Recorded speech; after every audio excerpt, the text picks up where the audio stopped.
오늘 소개해드릴 책은 김혜란 작가님의 바깥은 여름 중에서 입동입니다. 자정이 넘어 아내가 도배를 하자고 합니다. 지난달 그들 부부의 집에는 그의 어머니가 잠시 다녀갔는데 그때 그 둘은 모두 경황이 없을 때였고 아내는 좀 아팠습니다. 그의 어머니는 우연히 방치된 복분자액을 발견했고 뚜껑을 열려다 내용물이 폭발하고 맙니다.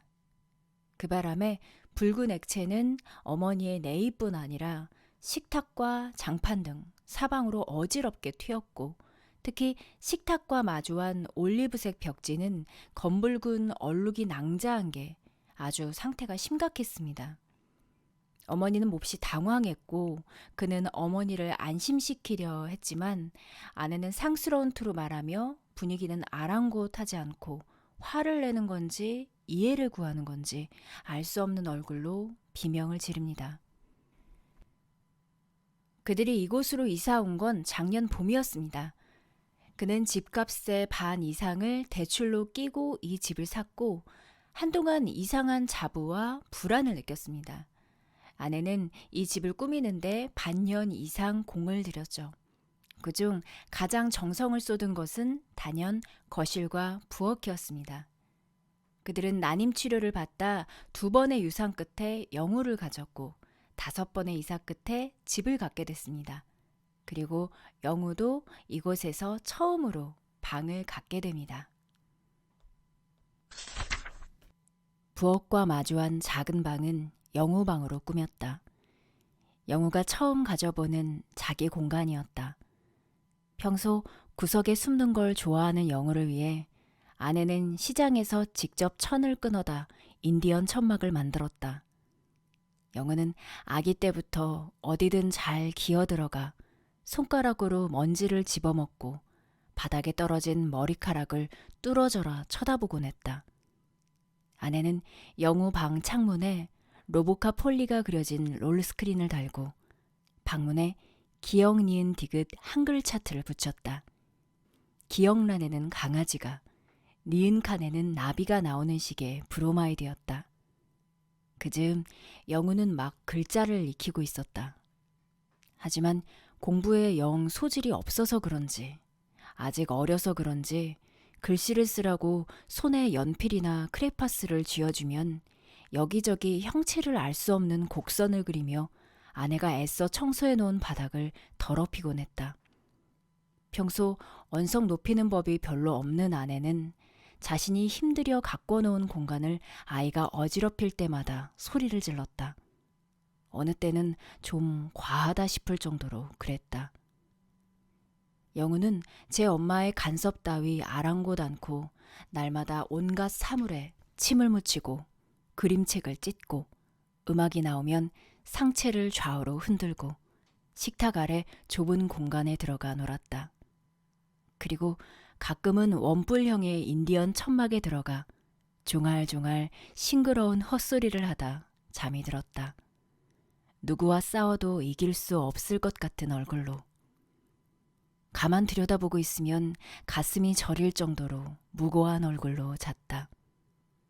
신기한 건 그렇게 짧은 잠을 청하고 눈 뜨면 그 사이 살이 오르고 인상이 변해 있다는 거였다.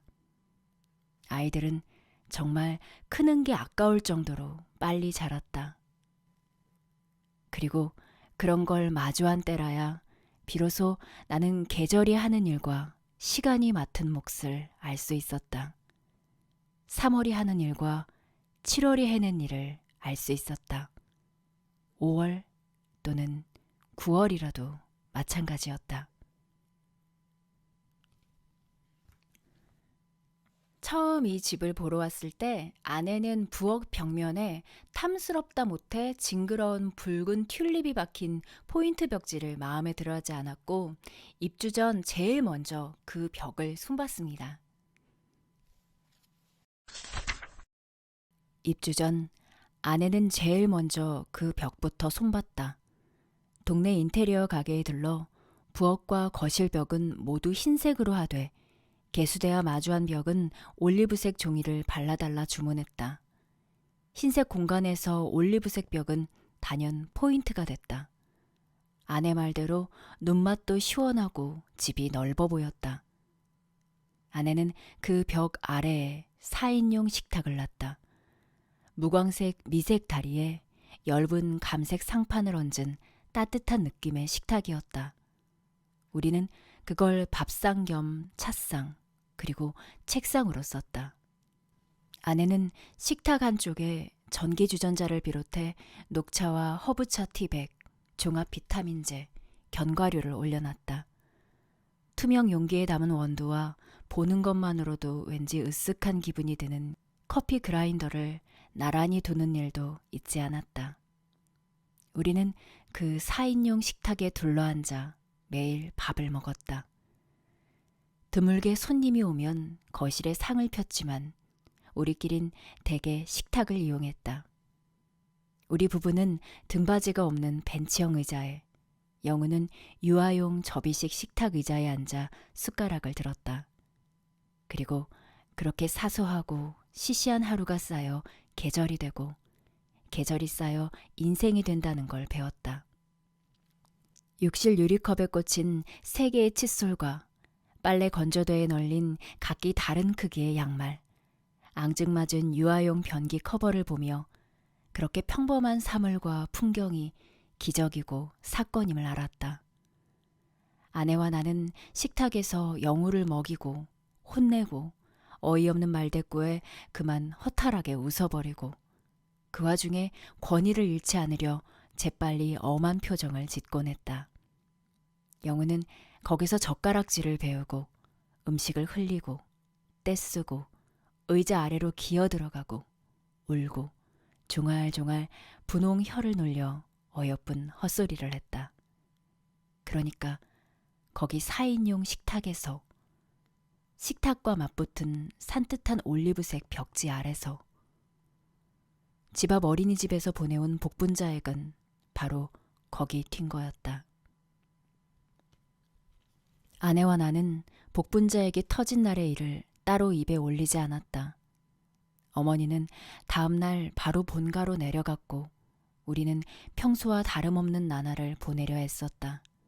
그러니까 어제와 같은 하루, 아주 긴 하루. 아내 말대로라면 다 엉망이 되어버린 하루를. 가끔은 사람들이 시간이라 부르는 뭔가가 빨리 감기한 필름 마냥 스쳐가는 기분이 들었다. 풍경이, 계절이, 세상이 우리만 빼고 자전하는 듯한. 점점 그 폭을 좁혀 소용돌이를 만든 뒤 우리 가족을 삼키려는 것처럼 보였다.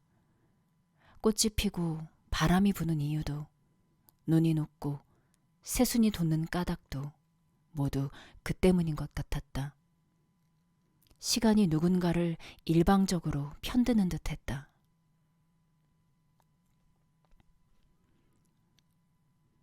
지난 봄 우리는 영우를 잃었다. 영우는 후진하는 어린이집 차에 치여 그 자리에서 숨졌다. 52개월, 봄이랄까 여름이라는 걸, 가을 또는 겨울이라는 걸 5번도 채 보지 못하고였다. 가끔은 열불이 날 만큼 말을 안 듣고 말썽을 피웠지만 딱 그 또래만큼 그랬던. 그런 건 어디서 배웠는지 제 부모를 안을 때 고사리 같은 손으로 토닥토닥 등을 두드려주던. 이제 다시는 안아볼 수도 만져볼 수도 없는 아이였다.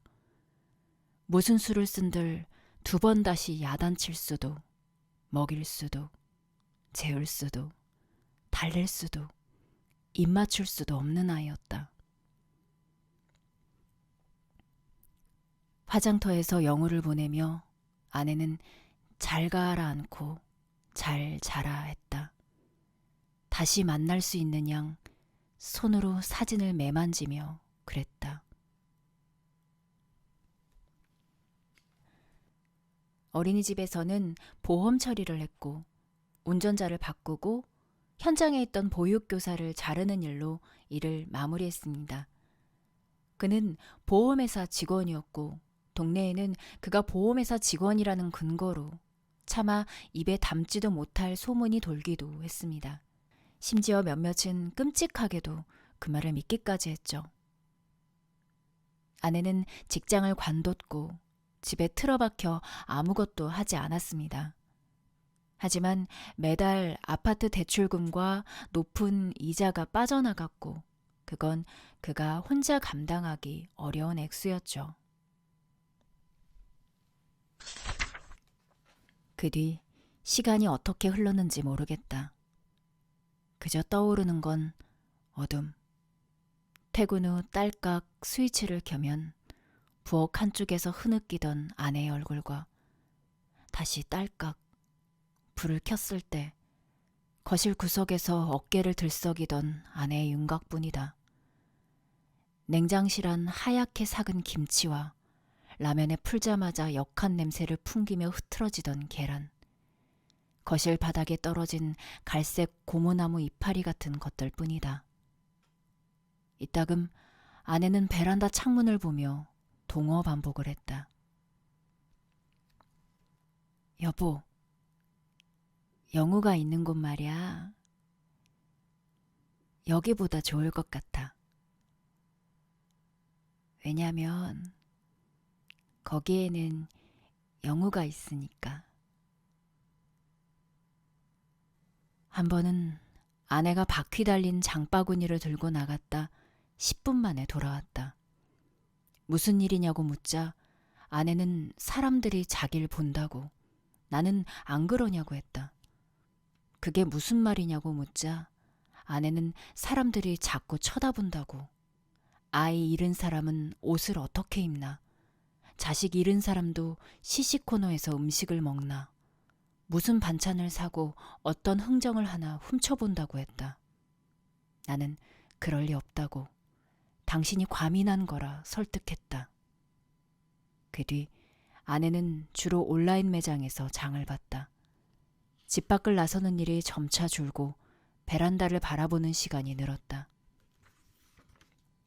나는 아내까지 잃게 될까 두려웠다. 어느 날 어린이집에서 잘못 배달된 소포에 아내는 몹시 흥분합니다. 소포에는 복분자 원액이 들어있었고 작은 카드에는 보내주신 성원에 감사드립니다. 풍성한 한가위 되세요라는 관습적인 문구가 적혀 있었죠. 아마도 영우일로 나빠진 평판을 그런 식으로 바꾸려 한 듯했고 그는 소포를 돌려보낼 생각으로 복분자액 상자를 눈에 띄지 않는 곳에 치워뒀었더랬죠. 그들은 어머니가 본가로 내려가고 얼마 뒤 도배지를 샀지만 아내는 도배지를 사고도 도배를 계속 미루기만 합니다. 그런데 오늘 아내는 갑자기 토요일 자정이 넘은 시간에 도배를 하자고 합니다. 아내는 어떤 심정으로 도배를 결심하게 됐을까요? 그들이 힘을 모아 함께 도배하는 이 작다면 작고 크다면 큰 벽 한 면을 같이 바라보면서 그들의 시간을, 그들의 마음을 헤아려 보는 시간을 가지셨으면 좋겠습니다. 김혜란 작가님의 문장들은 참 묵직하고 깊어서 머물러 생각하게 만드는 것 같습니다. 바깥은 여름에서 만난 단편들은 어느 것 하나 쉽게 넘기며 읽을 수 없어서 한참을 곱씹으며 읽었는데요. 여유를 갖고 문장을 만날 준비가 되셨다면 이 소설집을 추천해드립니다. 다음에는 또 다른 책을 소개해드릴게요.